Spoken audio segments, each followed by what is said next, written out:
Holy shit! Boxing is on fire this week. Grabe, abangan nyo itong mga balita ko dito From slapping to cursing. You're full of shit. The comeback of a champion. Top rank, may warning pa. At big fights sa Japan. Grabe, akala ko tahimik ang boxing ngayon. Pero eto na naman tayo. Pag-usapan natin lahat yan.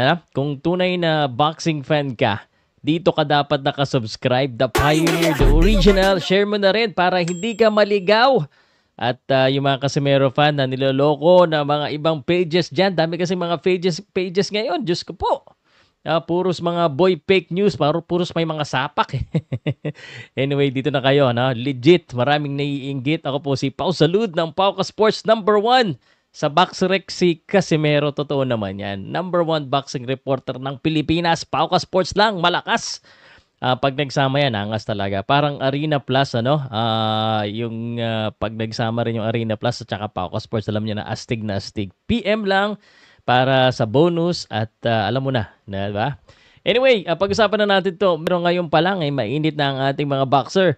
Ryan Garcia versus Rolly Romero. Pero parang gusto talagang banata ni Ryan Garcia itong si Devin Haney. At I'm really focused on just whooping Devin Haney's ass again. That's all I'm really worried about. Itong si Rolly Romero, walang pakialam. Si Devin Haney versus Ramirez, so magkalaban naman. Tapos parang itong tatay ni Devin Haney yata gusto makipagsapakan. Pati host, binanatan pa. You're full of shit. At syempre, Chofimo Lopez sinampal ba naman itong si Arnold Barbosa sa press con sa LA. Wild boxing event talaga ito sa New York. At sarap panoorin ito ng live, Turkey. Or kung sino man dyan, baka pwede niya akong sponsor na pumunta dyan sa New York. Anyway, grabe mga boxing ngayon. No? It's really on fire. At sumabay pa ang top rank. May warning pa sila. Akala ko nung una, yung warning na itong poster na to ay para sa Riyadh season kasi desert Pero hindi pala. Si Godzilla pala yung paa ni Godzilla papuntang Las Vegas. Kasi lalaban po si Naoya Inoue doon sa May din. 5 de Mayo, weekend din yan. Excited ba kayo dyan? Hindi pa kasi 100% confirmed kung sinong kalaban niya. Pero alam ko Mexican ang malamang nakalaban niya. Kasi alam mo na si Canelo doon sa Saudi ang laban.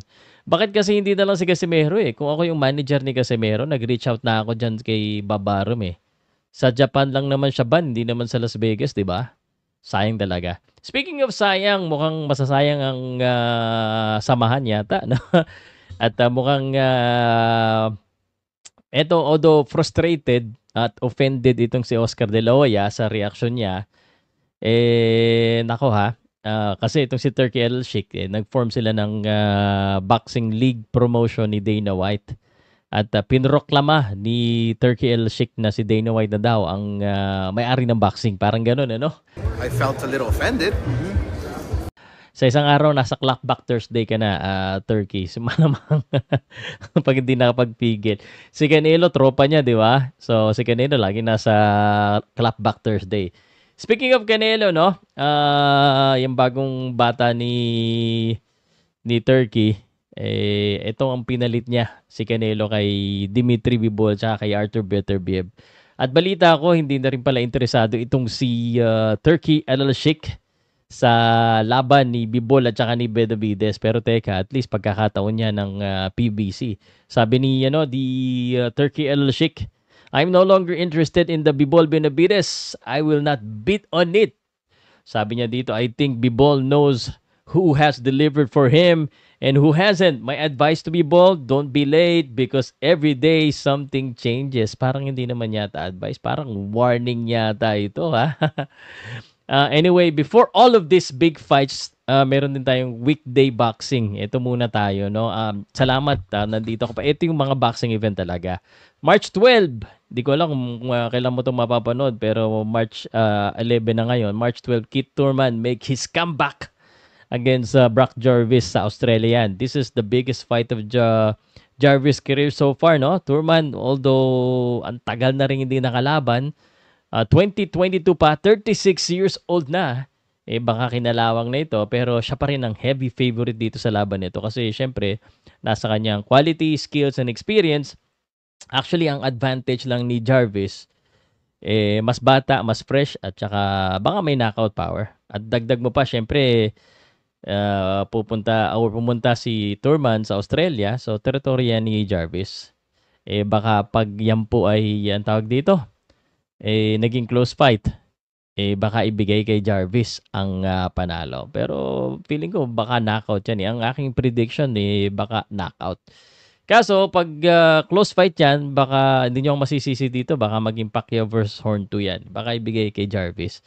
So, alam mo naman, si Turman, natatalo ng split decision. Speaking of fights, no? After ng Turman at saka ng Jarvis fight, on fire pa rin ang Japan. March 13, si Kenshiro versus Seigo Yuri Akui, si Anthony Lasquaga versus Hiroto Kyuguchi, at saka si Shokichi Iwata versus Rene Santiago. Promoted yan ang Taken Promotion. Grabe, stock pa rin ng boxing event. Actually, sobrang ganda ng mga boxing events ngayon. Hindi ko lang alam, baka mahirapan na rin si Turkey, ha? Dahil ang Japan pumapalag din. Sana maging exciting.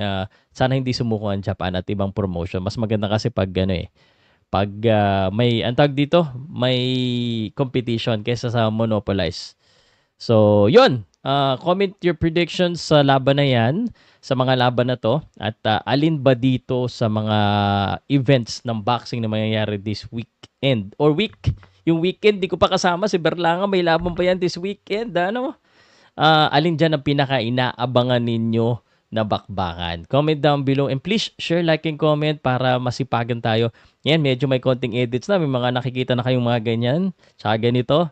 Yan, para at least hindi kayo maboard sa kakapanood sa mukha ko. But still, legit, original. At huwag kayong maniwala sa mga balita na may laban na si Charlie Suarez. Wala pa po. Si Mark Magsayo. Pini-fake news lang kayo ng mga pages. Katang isip lang nila.